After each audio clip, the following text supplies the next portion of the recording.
And sisters, and as I do every Sunday, I want to welcome our brothers and sisters, our ministries who are joined to this altar and this ministry in Uganda, Kenya, Pakistan, Italy, and different parts of the world, Australia, Canada, Germany, Switzerland, England. Hallelujah. I want to greet our brothers and sisters from England that follow this ministry on a regular basis. Hallelujah. Some of you we're going to see you soon. God bless you. Get ready to receive this word of God. Share this. Brothers and sisters, those of you who are here present, please share this message. Forward it to all your friends on Facebook. This is one way how you can contribute to the spreading of the gospel. Amen. And believe me, the message that God has put on my heart this morning is many Christians need to partake of it, that they will be truly blessed and set free. Let's pray together. Let's get ready. Expand your hunger to receive the word of God this morning. Let's pray together. Heavenly Father, thank you for this privilege that I can receive the word of God. I'm asking you today, oh God, to give me revelation of your word, understanding, deeper illumination and revelation of the truths of your word. And as I receive revelation, let it change into transformation of my life. I give you, Jesus, all the glory and honor. Amen and amen. Today I want to talk to you about a subject that it's all over the Bible. But I want to say something very humbly about myself. I've been a Christian for almost 30 years. I've been in ministry for about 28 years. When I say ministry, it doesn't mean a pastor. Okay, I've been a pastor 17 years. But I was in ministry before as an evangelist.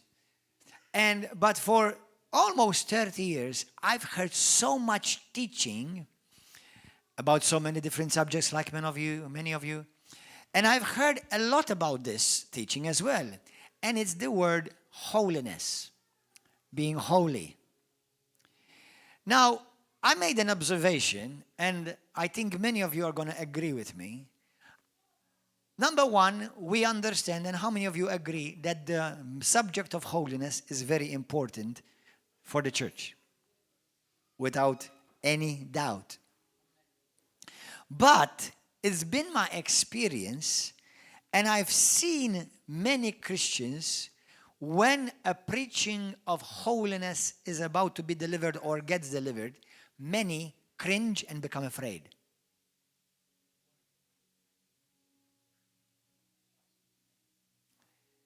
Because there are scriptures that unless you have the light of the revelation of the Holy Spirit on it, it will actually make you afraid. And the experience that I've had for 27 years of ministry and 30 years almost of Christianity, the experience that I've had is that many preachers of holiness or people who have preached on holiness, at least by the way I have understood it, it has put many Christians in bondage and afraid of God. How many of you have heard of preachings on holiness and it made you afraid of God? How many of you, when you heard about holiness, you were not afraid of God? You did not feel afraid of God when you heard about holiness. Now, it depends in what context you heard holiness. Because if we talk about the holiness of God, yeah, people are not going to be afraid about it. But when it comes to be holy, it almost has come across like a message to, what's the word? Sawat, to smack, to what? To beat the body of Christ, spank the body of Christ. Now listen, I've learned in my life by hearing preachers and ministers of the gospel, and many that the world has been mightily impacted by, like Kenneth Hagin, Smith Wigglesworth, Reinhard Bonnke, Billy Graham. These are men that have shaken and touched the world, all over the world, in all of Christianity. But I remember one quote in particular. Brother Hagin used to say, every teaching of the Word of God today as a Christian should be a message of deliverance. That means it should make you free and liberate you. If any teaching today is brought to you that puts you in bondage, it's not the right teaching. So any type of teaching that you hear a preacher preach that puts you in bondage, something is not right. Something is not right. Either you're not understanding it correctly, or it's not being taught correctly. And obviously, just like everyone else in the church, preachers, teachers, apostles, prophets, they're growing too. So you may have a revelation of one subject, but not have a revelation of another. Amen? You understand this, right? Hallelujah. So my message today is called A Divine Revelation of Holiness. Number one, let's begin by saying, what is holiness? What is holiness? The word holiness in Greek is the word hagiasmos or odosh. Comes from the word addis bil-Malti, but odosh in Hebrew. Now, what does holiness mean? Now, let's forget humanity first. Apart from humanity, and apart from, number one, humanity definitely does not understand holiness. And there is no one in humanity that can be holy. Wait. But when we speak about holiness, it's an attribute that is completely of God alone. It's an attribute, it's a nature of God alone. So any form of holiness that any created being can enjoy, I'll say that again, any created being can enjoy, he or she or it cannot make it, him, herself holy. Only God can make him, her, or it holy. Well, I mean it, because angels are holy. Heavenly creatures are holy. Do you understand? So holiness is an attribute, a characteristic, a nature only of God. Now, this is what holiness means. Holiness means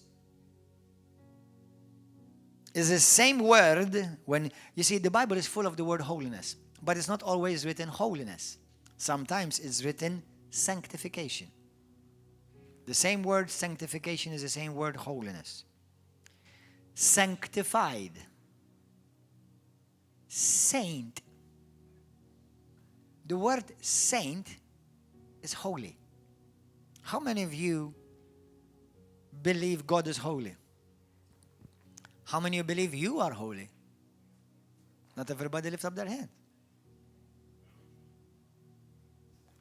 It's okay, no problem. You see, this is listen to this. This is a good indication. No, it's okay. Nobody feel condemned. This is not a house of condemnation. This is a house of liberation. No, the fact that you thought twice about it is because you come from the same background that many do come, including preachers. But I understand, because it requires revelation from heaven. Remember, holiness, it's an attribute only of God. Amen? Hallelujah. The word holiness, saint, sanctified, all are the same word, mean to be set apart. But now listen to me carefully. And if you're writing down, write this thing. Set apart and set apart. Set apart from the sin, from the world, and set apart unto God. Sanctified. Set apart from sin, set apart from the world, And so set apart from. Everybody say from. And set apart unto. Santu. So, unto. Santu. Going to church does not guarantee you that you are going to heaven.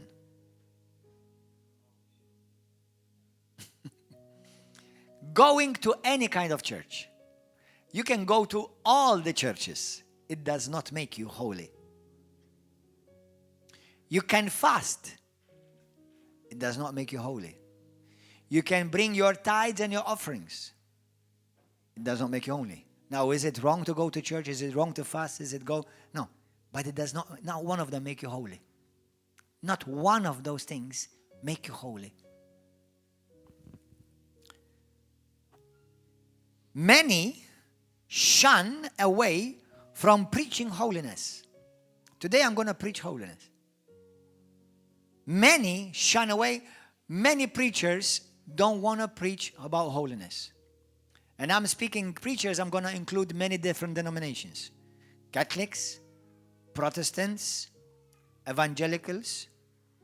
There are, during the times, during this 2,000 years, there have been even movements of holiness. As a matter of fact, there are even denominations with the word holiness in them. But what is holiness? Some, they don't want to hear about it, or they don't want to preach about it because they are afraid to lose people the moment holiness is preached. Have you ever come across that? People are afraid to preach about holiness because people will be afraid and people will run away. Have you, any one of you come across that? You've been that's right, yeah. That's true. Some, they don't want to preach about holiness because they don't believe the word of God. And they're still in pulpits, in churches. Or some, they don't want to preach, or they don't believe in holiness because they believe that God loves everyone. Everyone is going to be saved, and God loves you the way you are. Tell me one scripture in the Bible where God says God loves you the way you are.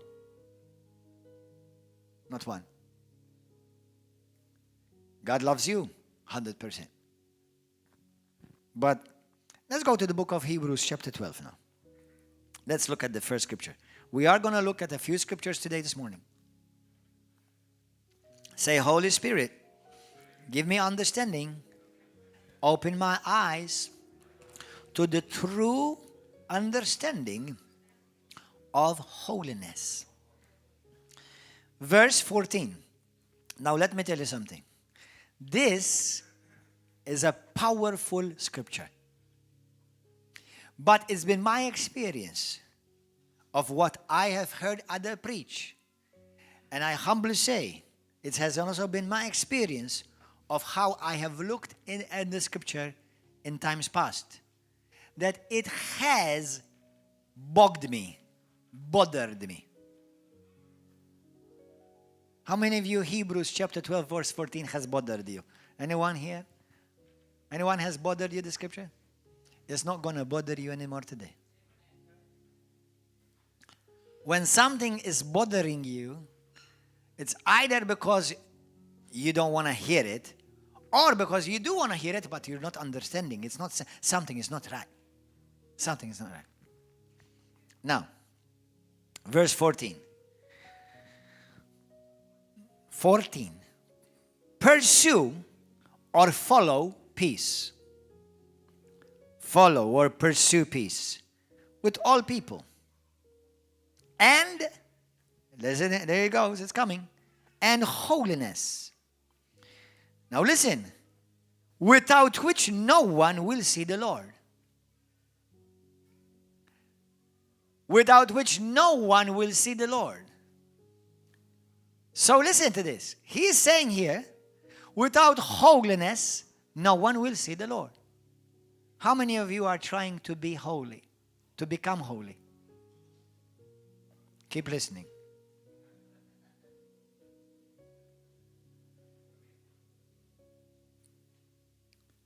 So here the Hebrew writer is saying, no one will see the Lord without holiness.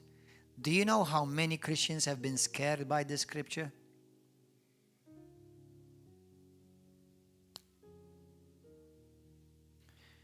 Looking carefully, now listen to this because the revelation is coming. Looking carefully, lest anyone fall short of the grace of God. If you fall, what does it mean you fall? To fall short. Yes, but to fall short means you were somewhere and you fell from it. You were already there, but you fell from it. Looking carefully lest anyone fall short of the grace of God, lest any root of bitterness springing up causes trouble, and by this many become defiled. Hold on, stand up, hold on. Help me see, Holy Spirit. Help us see, Holy Spirit. Let me hold on. I thought everyone was defiled. I'm talking about the sinners, the world. So this message here, number one, if somebody can become defiled, then somebody was already holy. And that's why he fell short. Because he was already holy. The people of the world, they don't become defiled. The people of the world are defiled. Only Christians can become defiled. Meaning, Christians are not defiled.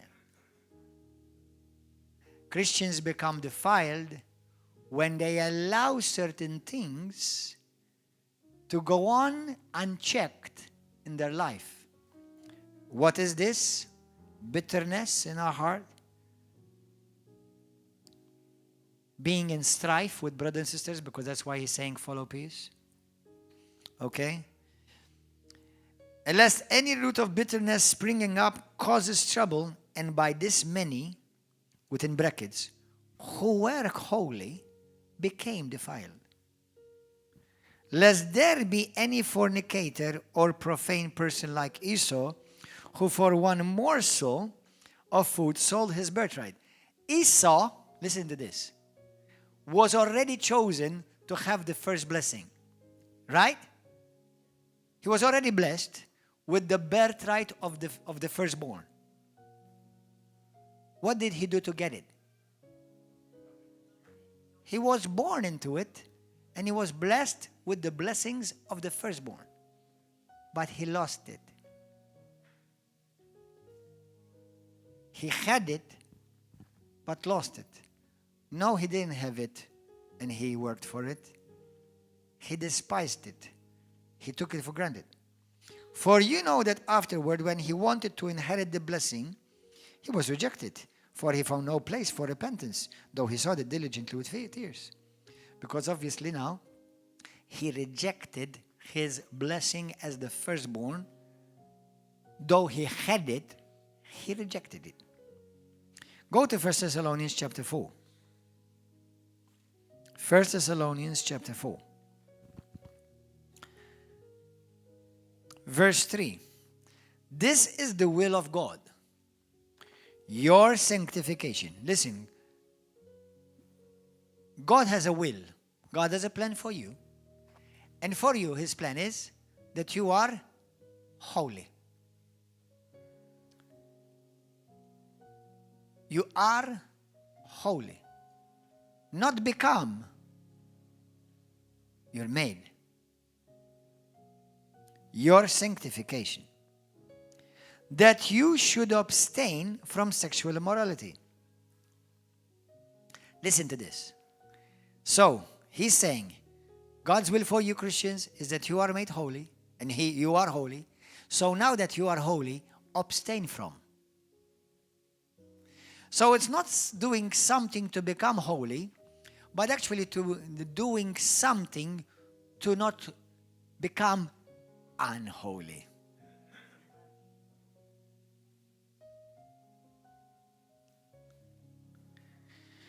that you should abstain from sexual immorality, that each of you should know, listen, how to possess his own vessel in holiness, in sanctification and honor.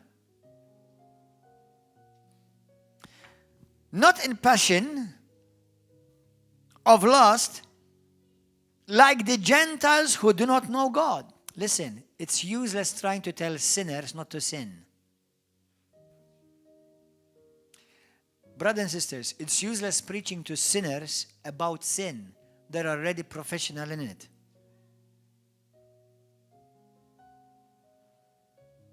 We don't tell sinners, you're not, I hope none of you are shocked if a sinner blasphemes, fornicates, commits adultery. I hope none of you are shocked. Any one of you are shocked? No. But you're shocked if you see somebody who says, I'm Christian, and do those things. Hold on. Brother, you're supposed to be holy. Why are you living like the world?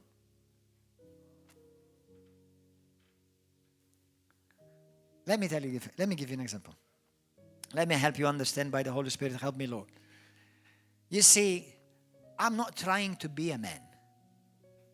I am a man. And you know when I found out? When I was born. Well, obviously, I found out a few days later or a few months later, but because I didn't know I was born when I was born. How many of you knew that you were born when you were born? None of you were, unless you were like, what was his name? The one, Boss Baby. Have you heard of Boss Baby? He walked out, with the luggage, So, unless you're Boss Baby, you weren't born. You didn't know you were born when you were born, but you were still born. Right? So when you were born a boy or a girl. Feelings did not make you a boy. Feelings did not make you a boy. You were born a boy, and nobody is born a boy and grows into a girl. You still grow into a boy. Now you may get confused along the line, and you start thinking you're a girl, but you're still a boy. You may be born a girl. You may be confused along the line, get abused, abandoned, rejected, and you get all these confusing feelings, but you're still a girl.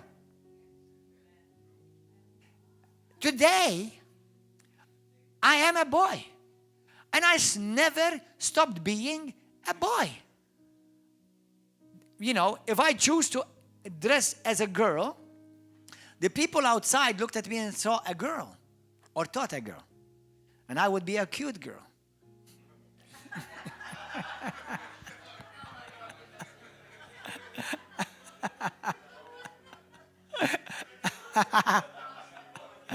Now, girls, don't feel jealous.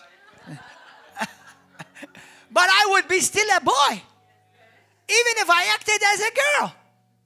But I would be acting out of my character. I would be acting out of my nature. Now, to the world, that's perfectly fine. To God and to people with common sense, that's out of line. Amen? Now, let me make a clause here. This message is for the church. It's not for the world. It's not for sinners. This message is for the church of God. It's not for sinners. Now, sinners can watch it. So if you're a sinner, if you're not a saint, if you're not born again yet, if you have never made Jesus Christ your Lord and Savior, this message is not for you. Now you can hear it, but it's not for you. I'm not addressing you. I'm addressing the saints of God, the people of God, the church. Amen? Hallelujah. Amen. Praise God. Now, 1 Thessalonians chapter 4, verse 3. For this is the will of God, your sanctification, your holiness. This is what His will was, that you are holy.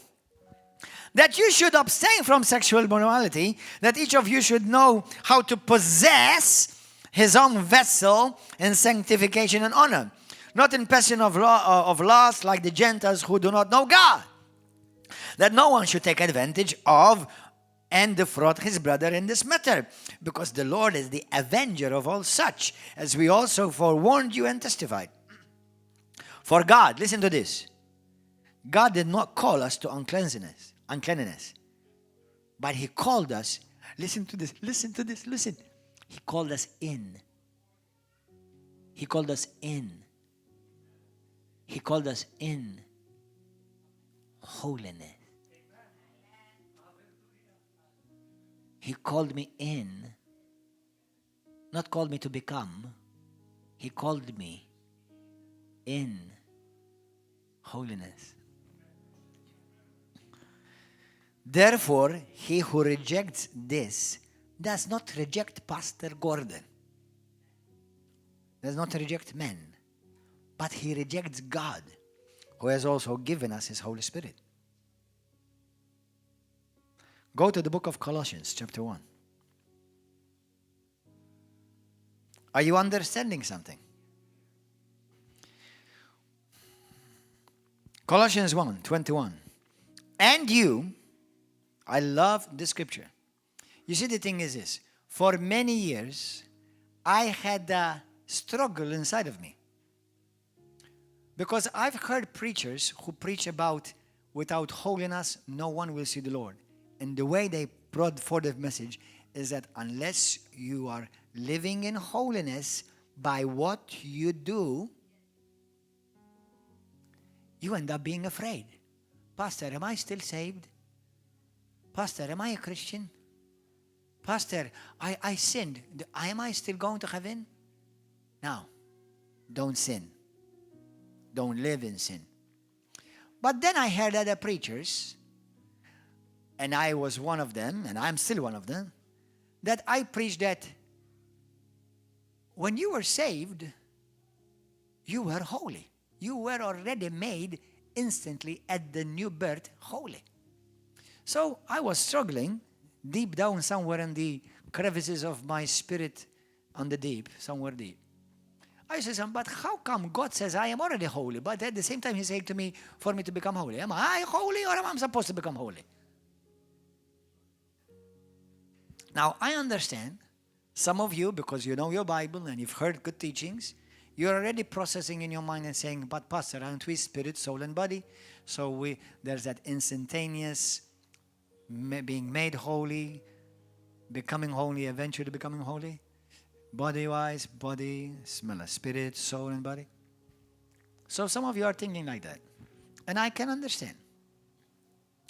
But when the Lord saved me, when the Lord saved us, the moment you are genuinely, and that word genuinely must be underlined and highlighted, genuinely born again, you were born in the true nature of God. What's the nature of God?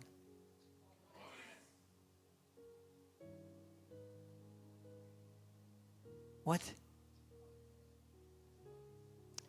I was born holy. When I was born again, I was already holy. Hold on, but I've heard so many preachers say that, unless you live holy and unless you work for holiness and you must do this and you must do that and you must not wear makeup. Don't worry, I don't wear makeup. I'm not talking about myself. Hallelujah. And unless you wear nice dresses and nice suits and unless, you don't eat certain, foods, you're going to lose your salvation if you eat certain foods and if you don't keep the Sabbath and because, and it's like it becomes bondage. I thought God already said He made me holy. What am I do I have to do all these things to become holy? Am I holy or am I becoming holy? Is holiness something that God does or that I do?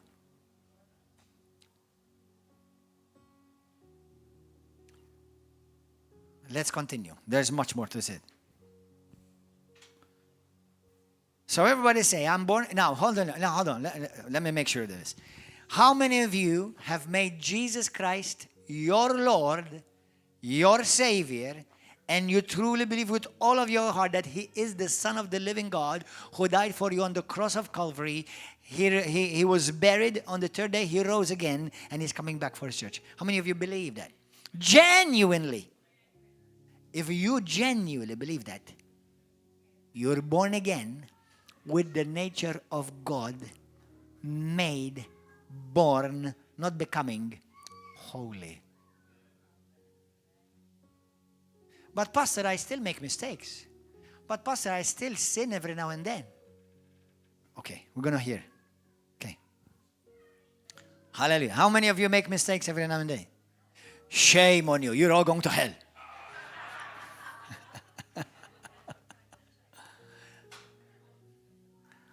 How many of you have lost it sometime or another?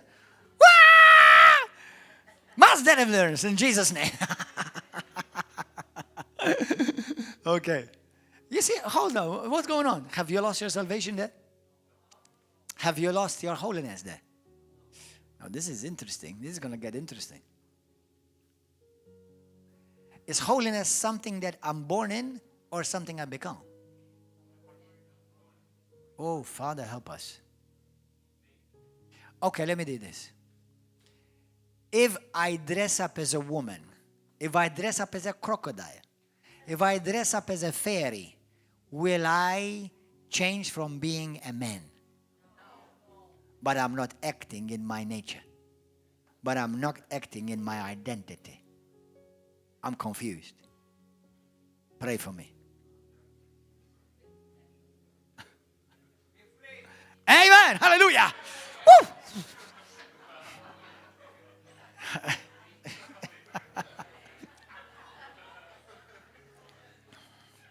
Colossians chapter 1. Colossians chapter 1. Now you're going to get this better and better. It's going to liberate you. That's why I'm telling you, share this message. I believe in being holy. 100%. I believe in holiness. 100%. It's impossible to run away from it. It's all over the Bible. Anyway, Colossians 1:21. And you who once were alienated and enemies in your mind by wicked works, yet now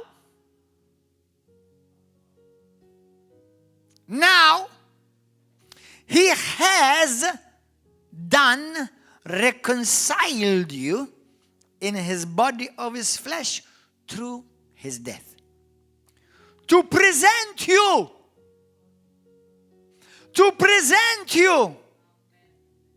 Jesus died for you. And he has reconciled you. That means he has restored you back to God. Through his body of his flesh, through his death, to present you a good sinner.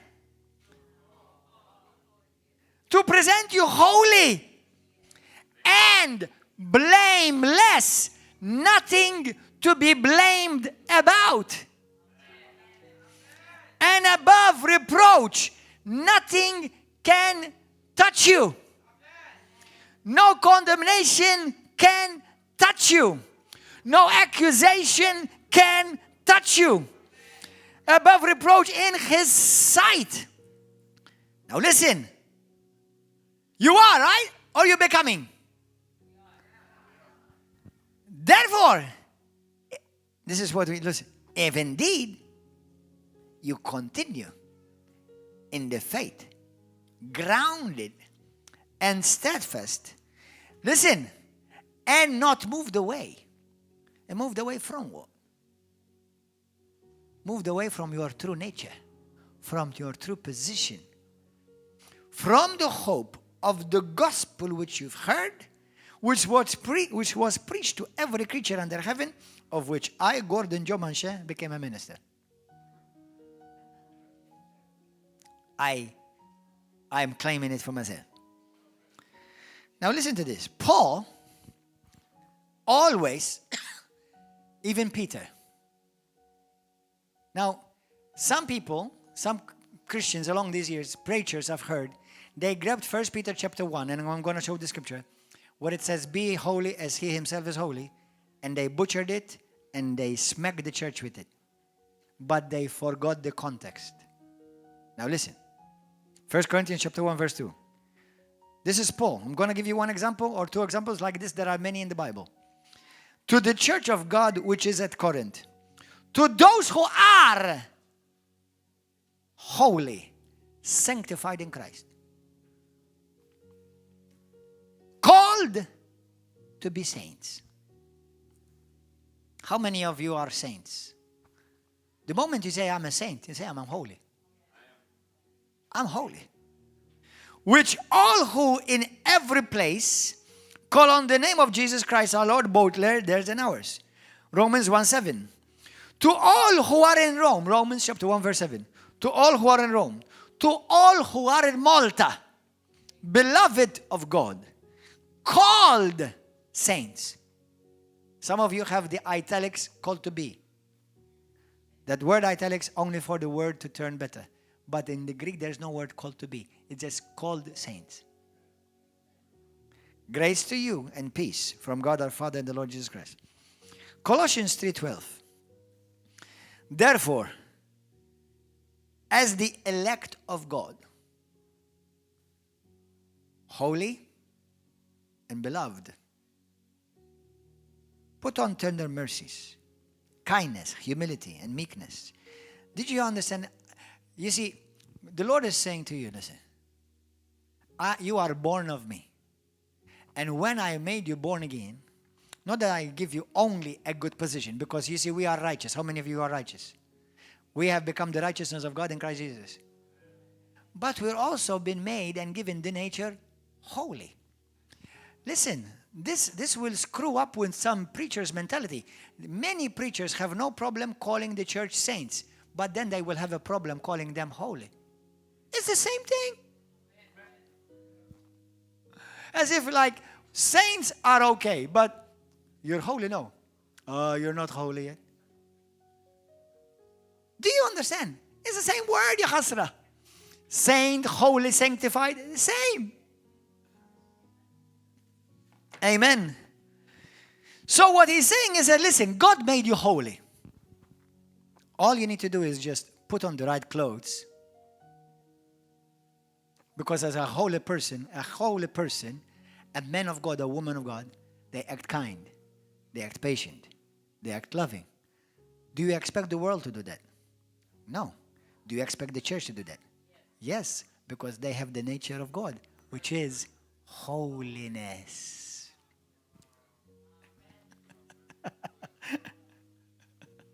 Hallelujah.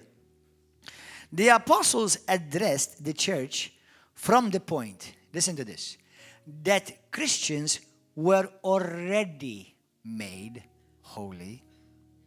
Therefore, they should live holy and not, listen, when you're holy, you don't allow the sin of the world and Satan to dominate them again. And what that will make you? Unholy. So practically it's the other way around. Many, and I've heard it preached by many, that you have to do something to become holy. No, you have to do something to become unholy.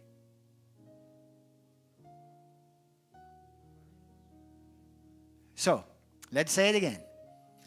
Many have preached it that you must do something to become holy.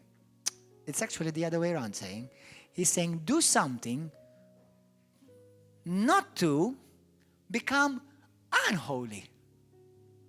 Because you're already holy. Do nothing that will make you unholy. Because God has already made you holy. Are you understanding? Remember, listen, for some of us, we may be getting some adjustment.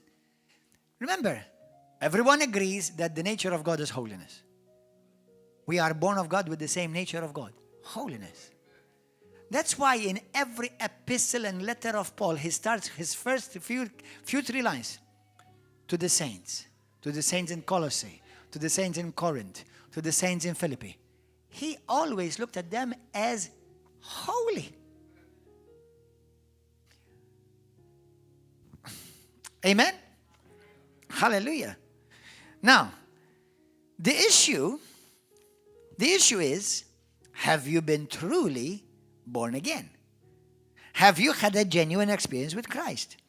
Did you receive yet the revelation what it means to you, what state you are in now and in eternity without Christ? Don't be without Christ. Listen, without Christ it's impossible. You're never going to be holy.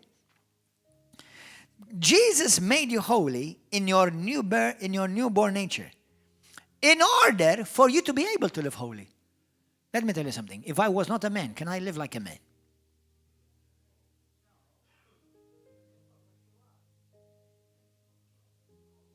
If I was not made holy, can I live holy? Is holiness something that I can obtain or something that I receive? You can't obtain holiness. Holiness is something you receive at the moment you are born again.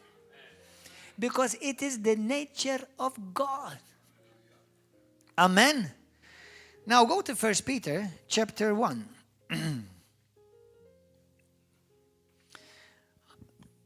You see, this is very similar. So, Pastor, what's the difference between righteousness and holiness? We are both. We'll be made both righteous and holy. But there are people who are righteous and they're living unholy. Even though they're called holy. Normally we call those type of Christians either carnal Christians or fake Christians. They're not really born again at all. They just have a church experience, never a Christ experience. Okay? So, let me say this statement to you. Listen carefully to this statement. Righteousness, now, what does righteousness mean? Righteous means to be given by inheritance. A position with God that's favorable. Now listen to this. Righteousness means I have a right standing with God. Not by my merit, not because of what I've done or by what I've worked for. Righteousness is a gift. For, Romans 5:17. For you all have received an abundance of the gift of righteousness and the abundance of grace. Righteousness is a gift. You can't work for it. You can't try to achieve it. So, my son, listen to this. He is righteous in my sight because he was born of me, and I look at him with favor simply because he's born from me. But the moment he was born as well, I did not throw him in the world. I set him apart. And made him holy and protected him. Now, as he grows in the sonship of righteousness and holiness, he has to continue to walk in that holiness. That's why that's why you don't take for granted not even the least word in the Bible. That's why Jesus says you must be born again, not you must becoming born again. You're not like you must work to be born again or work to get born again. No, you be born again. Do you know that I'm born again? How many of you are born again? How many times are you born again? Once. So I was born again once, and I'm born again today, I'm born again tomorrow. I'm not born again tomorrow more than I am born again today. There's not small born again, medium born again, and large born again. It's born again. Now, holiness, righteous. The moment I was born again, I have received a favorable position before God based only upon the merit of the blood of Christ. Period. Period. Nothing. I've done nothing to achieve a good position before God. Nothing. And because it's a gift, listen, for genuine Christians, because it's a gift, you can't lose it if you're a genuine Christian.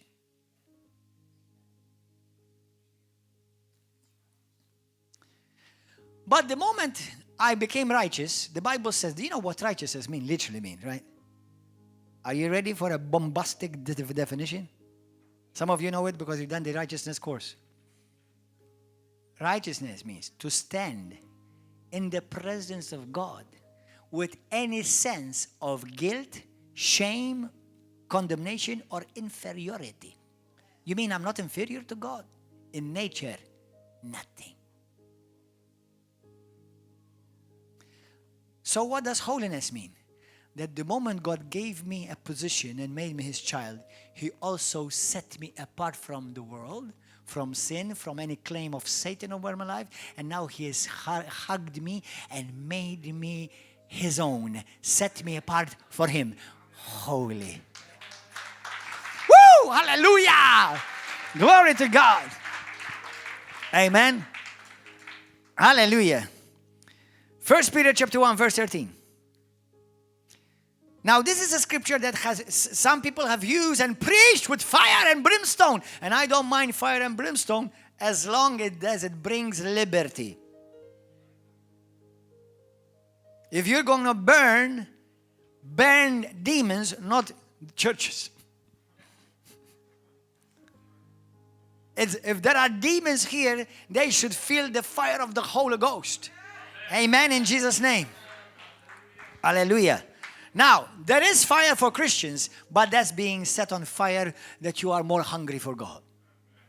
Amen. Hallelujah. Thank you, Lord. Now, 1 Peter chapter 1, verse 18. Therefore, gird up the loins of your mind, be sober, and rest your hope fully upon the grace. Rest your hope fully on the grace that is to be brought to you. Brother, this is such an incredible, glorious gospel. I mean, come on, he made us righteous. That means we stand in the same level, in the same class of God without shame, guilt, condemnation, or inferiority. We stand holy, set apart. He set me apart from the world, from sin, from condemnation, from guilt, and he has made me his own. And if not, that's not enough. It's through grace. That means he was able to do something for me and through me, something that I, in my own strength, was not able to achieve. That's grace.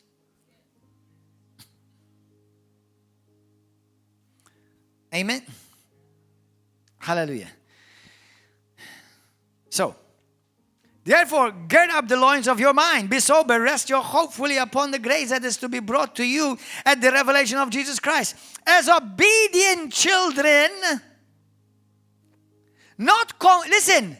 So, my son Josiah, when I discipline him, is it because so that he becomes my son? No. It's because I don't want him to lose his position with me. I don't want him to get hurt. So I will tell him, as an obedient child, don't do. Well, in the case of my son, in the natural, he never did any of these things because he was born into this family. He never left this family. Okay? But for us spiritual children, we all came from sin, from wickedness, from darkness. And he is saying, as obedient children, now born again, not conforming yourself to the former lusts. This is where you were. As in your ignorance, but as he who called you is holy, you also be, not become or work for, be. Be still. Be holy. Be blessed. Be saved. Be free. Be holy in all your conduct. Because it is written, be holy. Why is it so many people preach this like you must become holy? No, it's best like be you in Christ. Why don't we want to sin? Because we don't want anything of the outside to draw us away from being set apart for him. Amen? Hallelujah.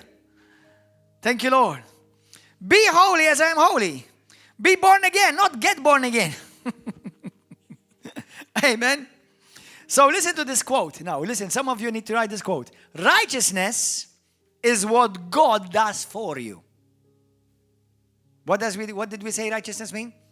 It means that God gives you a favorable position before God, before him. He looks at you with favor. Hallelujah. Why do you think that whatsoever you pray in the name of Jesus Christ, he will give it to you? Because you are standing in favor with him. Then. In Christ always, obviously. Amen. So, hallelujah. So, he has made you righteous. He has made you in the same level, same nature, no condemnation, no inferiority. That's why Jesus says, listen, when you understand this, you understand many other scriptures. The same works that I do, you shall do also, and greater works than these. Now I understand. Because as He is, so am I in this world. Not when I go to heaven.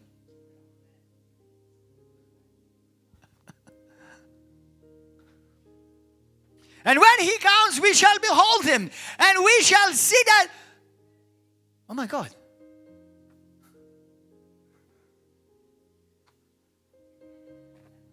Wow, we're the same. Hallelujah. Amen. Hallelujah. Now He is that by intrinsic being. We are that. Made like that. He is, we became. Or He is and He made us. He is holy by nature. We're holy by creation, by the new creation. So, righteousness is what God does for you. Are you ready for the next one? Holiness is what God does through you. Why do you think He gave you the Holy Spirit? So He will help you live holy. Hallelujah! Jesus! But Pastor, I messed up. You're still holy, and the fact that it's bothering you shows you're still holy. Now, don't live in it. Get rid of it. So you will remain in the cocoon of holiness. Amen. That's it. Hallelujah. Thank you, Lord. Holiness. So, God is enabling you to say no to sin. Let me tell you something. When I was a sinner, I never said no to sin. I said yes, yes, yes, yes, yes, yes, yes, yes, yes, yes, yes, yes, yes, yes, yes, yes, yes. I started saying no to sin when I became born again, because it started disagreeing with my nature.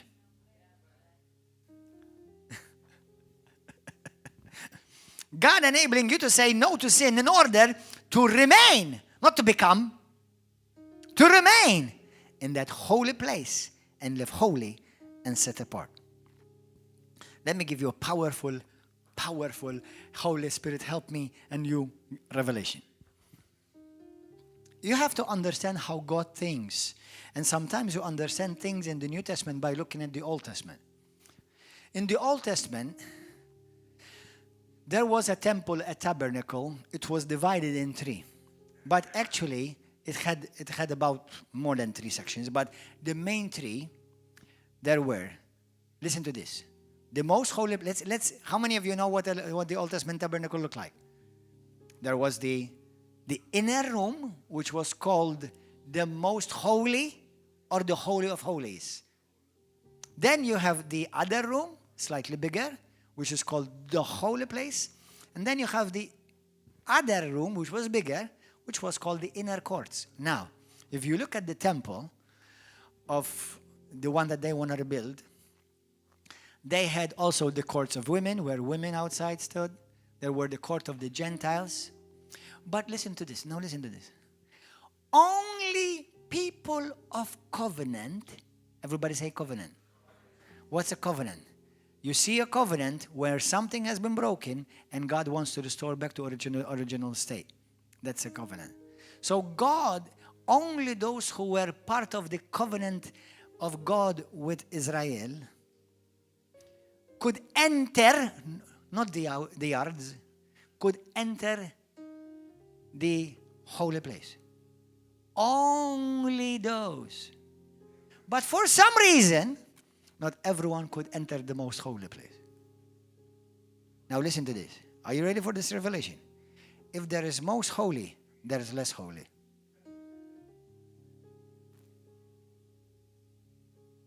If certain things there are tolerated, you're still part of my people.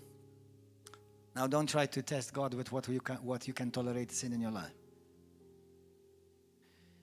But there was the inner courts, and the Jews came there, and they could enter and be part of the people of God within the temple, and they worship God. But in the most holy place, not one sin, are you ready for this revelation, could be found. Not one. Now in that one place called the most holy or the Holy of Holies, one man entered one time in a whole year, the high priest. And he entered there with the risk of coming out fried. That's why they entered once a year. They couldn't risk it every day. Now listen. Are you ready for this powerful, incredible, mind-boggling, mind-exploding revelation? How many of you are born again? When you were born again, your spirit, in which area was born? You were born in the Holy of Holies. Without sin, or wrinkle, or spot, not even one sin. That's why now God can live in you.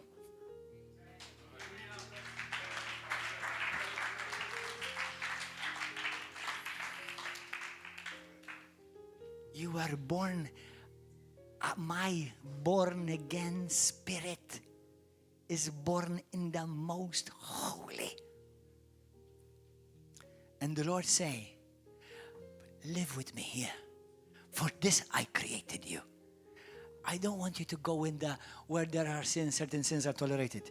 I don't want you in the third area where I can see you but you're far away. No, I want you here. Hallelujah! Wow, glory. Thank you, Jesus. Amen. That's why the prophets looked ahead and said, my goodness, that generation, I wish I was going to be there. How is it that's going to be so holy and perfect and they've done nothing for it? And you're going to make them holy without sin or blame or blemish. It's about what kind of creation is that? It's a new creation. You've never seen anything like it. Hallelujah. Wow. That's why we cast out demons. Because when they see you, they see the most holy place. Hallelujah. And they're afraid of the presence and the glory of God. Hallelujah. Oh, blessed be the name of Jesus. I have every bone in me boiling. Hallelujah. Holiness is sanctification. Listen. Everybody listen, Catholics, Protestants, Orthodox, Evangelicals, and everyone else. No one is holy unless he is truly born again. You can never become holy. No religion in the world can ever make you holy. No any type of efforts of men alone can make you holy. No amount of good works can make you holy. No shedding of any blood, martyr's blood, or bombs blood, or whatever blood can make anyone holy. No amount of suffering or sacrifices can make you holy. That means if you died for somebody, but you rejected Christ, you still cannot make yourself holy.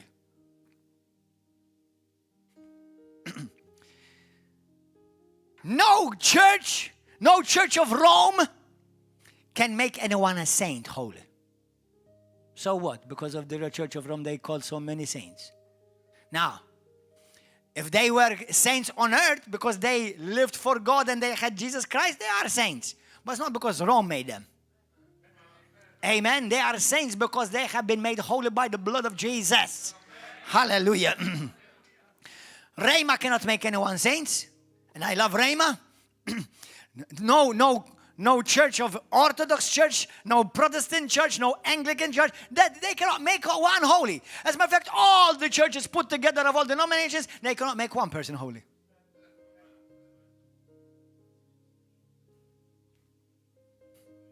Holiness is the nature of God. Hallelujah.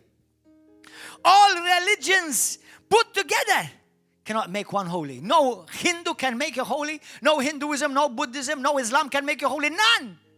Holy is the nature of God. Only God, only the holy God can make you holy. And unless you are holy on earth, a saint on earth, you definitely won't ever be one in heaven. Amen? Now, there are things that you can do that can make you religious. It may make you scrupulous and moral, but it can make you holy. Because true holiness is the very nature and essence of who God is. Amen. Hallelujah. Thank you, Lord. Holiness is who God is. God, in Psalm 2, verse 6, God sits in his holy mountain. Yet I have set my king on my holy hill, Zion. Everybody listen carefully. Listen carefully. You will understand why certain people died in the presence of God. Everything that God touches, he makes it holy. But where there is no blood, there is no redemption and there will be death. In the Old Testament, let me give you a powerful revelation. In the Old Testament, nobody could enter in the presence of God without the blood of a sacrificed animal, lamb, cow, or a goat or sheep, whatever. So, listen, for you to be made holy, there had to be blood shed for you. Jesus Christ is the Lamb of God who takes away the sin. Not covers it, takes it away. That's why that's why Jesus comes. When he comes in Hebrews chapter 9, it says when he comes, he's not going to be dealing with sin. Why is it? Because with the people, with the true, genuine people of God, there's no sin. Now, what are you saying to me, Pastor? That means I don't... No, you can sin. But when you sin, that means practically what you're doing is you're walking away from your holiness. Because you're already holy. But why would you want to do that? Unless you're a dummy. I don't want to do that. Because anything away from God, that means I'm going to be giving more opportunity for the enemy. And I don't want to give an opportunity. Now, I messed up. And we've all done that. But I don't want to remain in it. That's why I don't excuse sin. And that's why I don't want to remain there. Amen. And I'm going to tell you the benefits of walking holy. I'm going to give you the benefits of walking holy. Hold on there. Are you enjoying this? Now, God dwells in the Holy of Holies. Our spirit, we walk in, we will dwell and we were born in the Holy of Holies. Hallelujah. Thank you, Jesus. All that God created, he created holy. It became unholy. God is holy. That means he's set apart from all any other small g gods. There is no one like him, and there is no one in his category. Now, as I said, this is meat, okay? Because you were born. Do you know? Listen to this. When the Bible says that you're a new creation, it is that there's never been any creation like you. Nothing. So there's one creation that God created, and he made us like him. That's called the born again creation. Okay? If you go to 1 Peter, go to 1 Peter quickly, go. Let me show you something gloriously powerful. Woo. Are you enjoying this? Are you chewing on this? Hallelujah. 1 Peter chapter 2. Glory to God. Amen. That's my intent. I want you to be more hungry for the Lord. Thank you, Jesus. 1 Peter chapter 2. Look at what Peter the Apostle says. Let's start reading from verse 9. Most of you already are familiar with the scripture.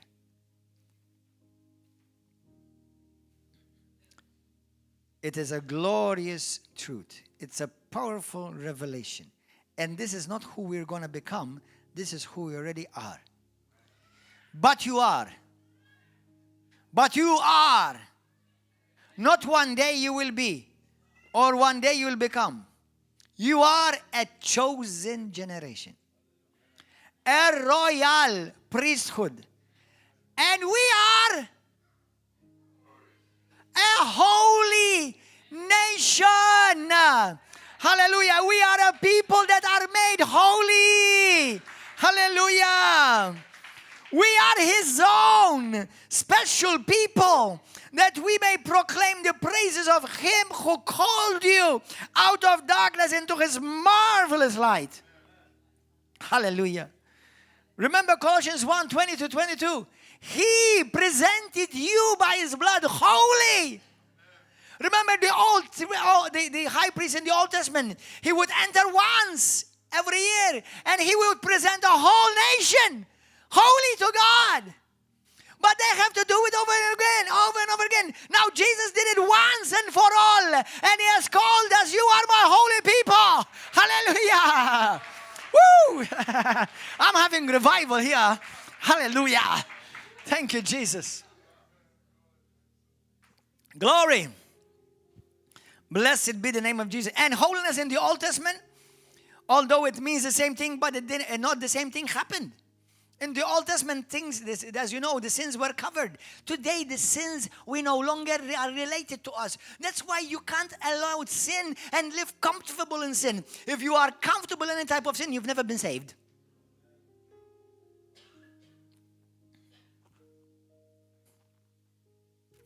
Hallelujah. Hallelujah. Thank you, Lord. What shall we compare holiness to? Holiness is like when a couple, they meet the first day, on their first date, and they fall in love with each other. But they will only get married to one another, not because they fell in love and they just met. Once they want to be set, but what happens now? Now they will want to be set apart for each other, but also set apart from others. All the other men, all the other women, all the family, all selfish ambition. And now they start what? Pursuing being set apart for one another. Pursuing holiness. That now both alike they're becoming more like each other.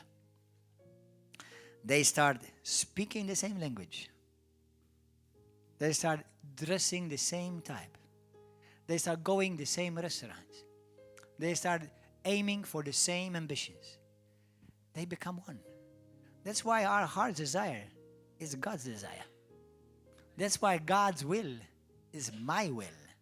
That's why what God hates, I hate. Amen? Holiness is being set apart unto God alone and set apart from the rest of the world. We have been born again, and we are growing in our nature through holy nature that we've inherited through being born again in God, in Christ. All the creatures of heaven, angels, are holy. Heaven is holy.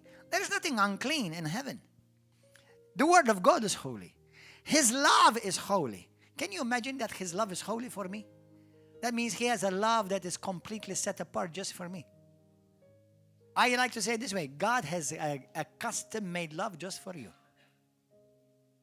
I know He loves you, but He loves me different than the way He loves you. Because I'm unique. He's unique. Amen? His miracles and wonders and healings, they're holy. All His works are holy. Why is holiness is important for the church? Are you ready for this? We're about ready. Praise and worship Him. Come.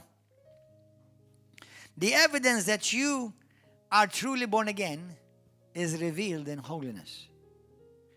Holiness will enable you listen to this, to walk in authority over the enemy. Did you get this? Holiness will enable you to walk in authority over the enemy. Holiness. Have you ever seen a sinner walking in the power of God? Why is it people who are holy walk in the power of God? So the more you walk close to God and you say no to sin, no to the world, the more you continue to attract the power of God. Don't exchange holiness with legalism. It has nothing to do whether you eat or what you eat, or eating pork or shellfish, or celebrating Sabbath or not. It does not. Listen, all the law put together, if you were at any time, which was impossible anyway, nobody ever did it, but if you ever at any time were able to keep any of the law or keep all the law, which is impossible, you would still go straight to hell. Did you know that? All the beloved brothers and sisters who went back under the law put themselves in bondage. You know why? Because even if you kept all the law, which once again, it's impossible, and even if you break one, it's like, might as well, that's all. The law never made anyone holy. Only through the blood of Christ were accepted under even.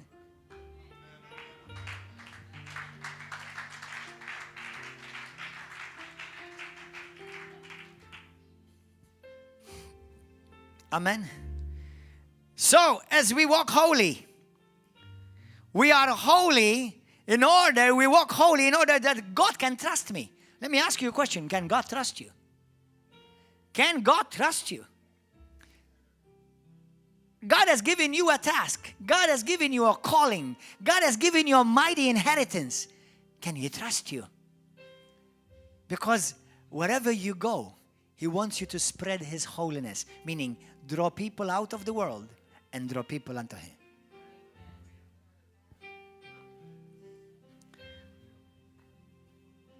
We walk in holiness in order that I may close and grow in intimacy with God. I walk in holiness, in His holiness, so that the enemy won't have anything to accuse me of before God. Did you hear that? When you walk holy before God, the enemy will find nothing to accuse you of.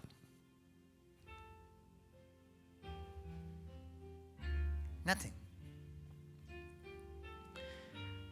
In order for you to truly walk in confidence over the enemy,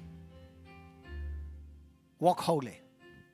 Walk in your holiness in Christ. When we walk holy, when we live holy, when we be holy, we walk in higher and in higher ranks of spiritual realms. Did you know that? When you walk in holiness with God, that means you're walking in the position, in the nature that God's already given you. You start walking and operating in greater and higher ranks of spiritual authority and realms.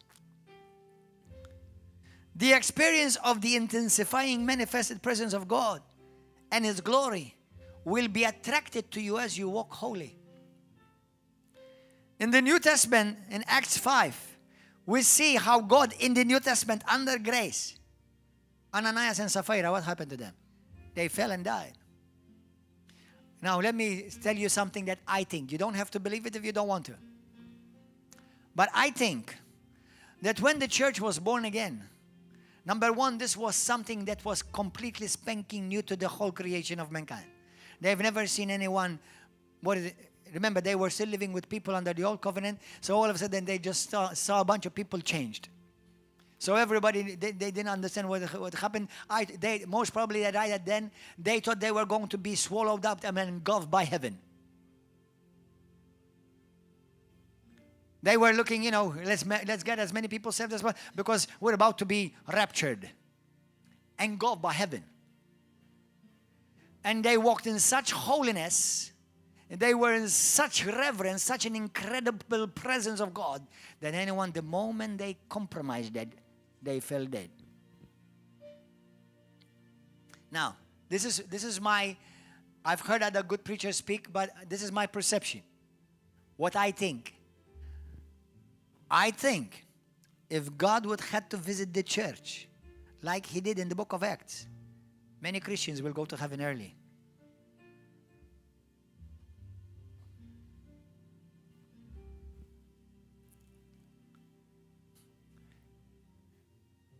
Remember, in the book of Zechariah, even in the Old Testament, different places, Satan will come and accuse you. In the book of Revelation, Satan will come and accuse the saints. Has the devil right now, not God, not the Holy Spirit, not the pastor, has the devil something in you, he can accuse you before God right now. Don't let him. Repent quickly. Align yourself quickly. Run to the most holy. Don't tolerate certain things out there. Because what you tolerate, you have no power over.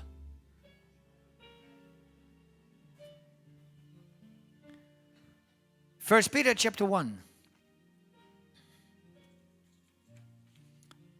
Verse 13. We read earlier from verse 13, but I'm going to read to you now.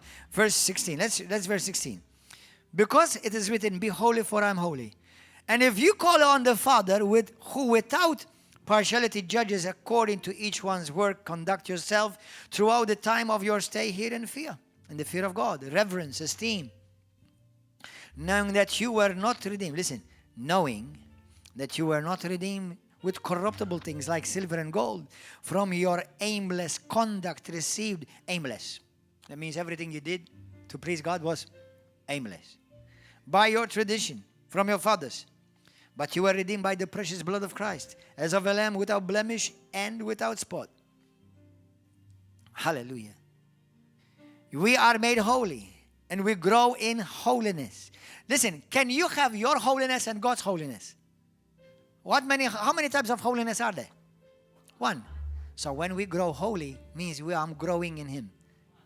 I'm growing in His holiness. Not I'm growing in my holiness. Yeah, sure. Good luck. I'm growing in His holiness. Amen. Hallelujah. And I'm going to finish with this scripture. Go to 1 Thessalonians chapter 5.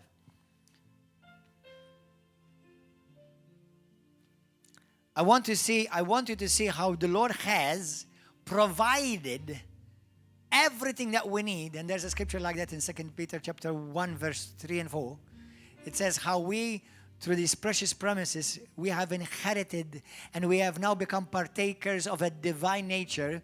And we have been given these precious promises that we may live a godly, holy life.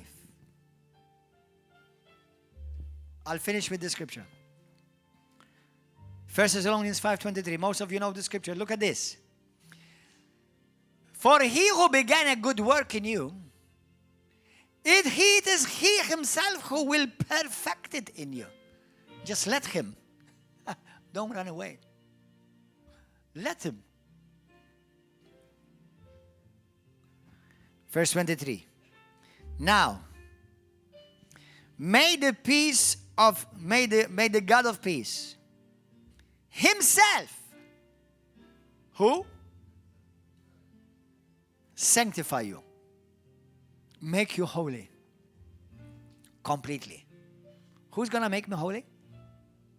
Completely. But what is my job? Is not to walk away.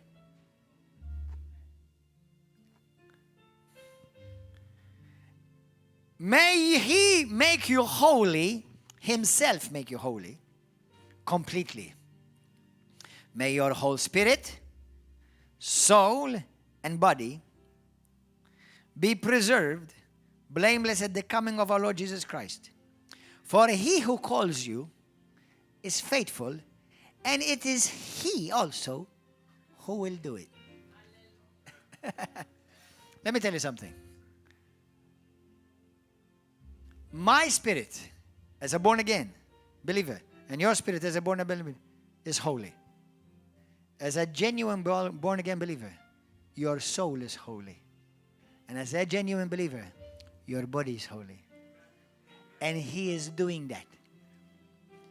Because He wants all the temple to be made completely holy.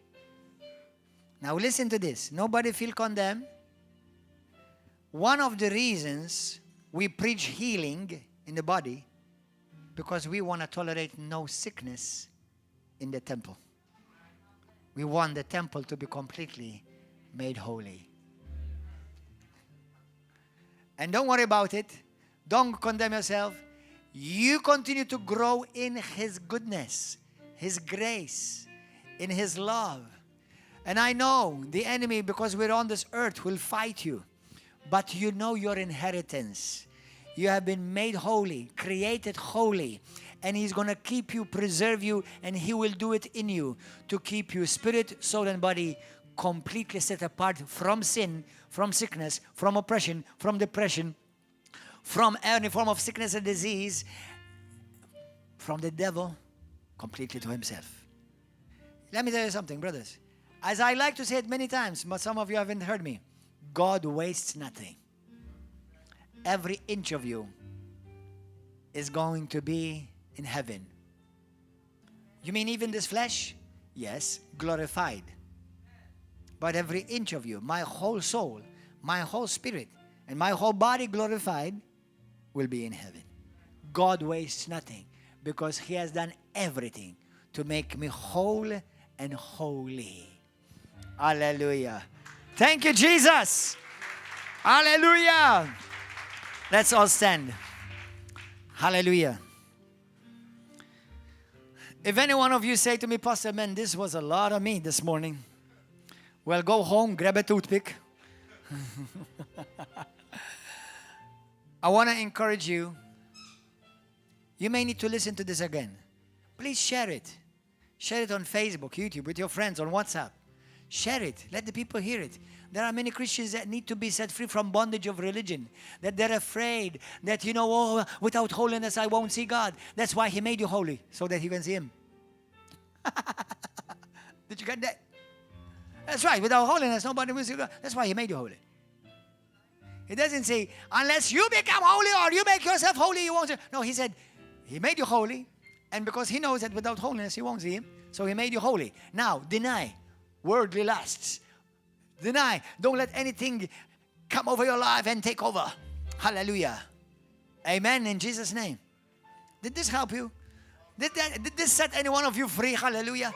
In Jesus' name. That holiness is not something that I have to work for. I'm already made holy through inheritance because I have been born of the nature of God, and the nature of God is holy. In Jesus' name. Hallelujah. Anyone here in this place says to me, Pastor, I'm not sure if I'm holy yet. Hallelujah. Well, listen, if you've never been born again, you've never asked Jesus Christ to become your Lord and Savior, let me assure you, you're not holy. And you will not enter heaven. Not one of you, not piece of you. So, make sure that you come to Jesus. Make Him your Lord and your Savior. Let His precious blood make you good, righteous, holy, justified, and in favorable position before God. If any one of you today say to me, Pastor, I want to give my life to Jesus Christ. I want to be born again. I want to make sure I am saved, forgiven, made holy, made righteous by the blood of Christ. If that is you, at the count of three, are you ready? Lift up your hand. Ready? 1, 2, 3. Lift up your hand. If anybody here wants to lift up your hand. Hallelujah. Thank you, Lord. Anybody else? Anybody else? Anybody else? Who else? You want to give your life to Jesus Christ today? Praise God. You want to make sure that you are saved, born again, forgiven of all your sins. If that is you, just lift up your hand, put one hand on your heart. You on Facebook, you on YouTube, and you on TV. If this is you, you've heard this message, if it has helped you, it has set you free from the religious bondage of sin, condemnation, in the name of Jesus Christ. In Jesus' name, say this prayer with me. Say this prayer with me. Every one of you, say it from your heart. Say, Heavenly Father, thank you for your word.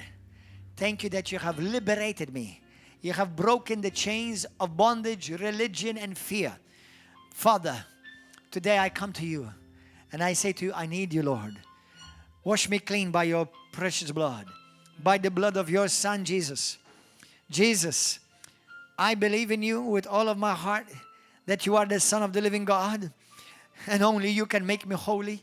Only you can make me righteous. And Father, I thank you that because of you today, I am saved. It's not because I'm good or because I've done something that deserves this, but it's by your grace that I've been saved, made righteous, and made holy. Lord Jesus, come into my life. Be my Savior. Be my Lord. Fill me with your Holy Spirit. I want to serve you. I want to walk with you. I want to know you, Lord. And right now, Lord, I boldly declare and I boldly decree, Satan, get your hands off of my life. I renounce you. I renounce every sin, every wicked thing. I renounce it from my life in the mighty name of Jesus. And I boldly declare that I'm a child of God. I am saved, born again, forgiven of all my sin. And I've been made righteous, holy, and without sin, blame. Because Jesus has made me clean. Jesus has washed away all my sins. And I also forgive those who have hurt me, insulted me, and been unjust to me, Lord. May they, Lord, get to know the love and the mercy of your Father. Hallelujah. Use me from now on and help me, Holy Spirit, to continue to live holy, to be holy, and to grow in the nature of my Father, holiness. In Jesus' mighty name. Hallelujah. Amen. Hallelujah. Hallelujah. Glory to God, brothers and sisters. All of you on YouTube, Facebook, God bless you. We encourage you to share this message, like it, subscribe to our YouTube channel, and share it with your friends. Come and be with us Wednesdays, Saturdays at 7 p.m. and Sunday morning at 10 a.m. God bless you. Bye-bye. Hallelujah. Hallelujah. If anybody needs healing,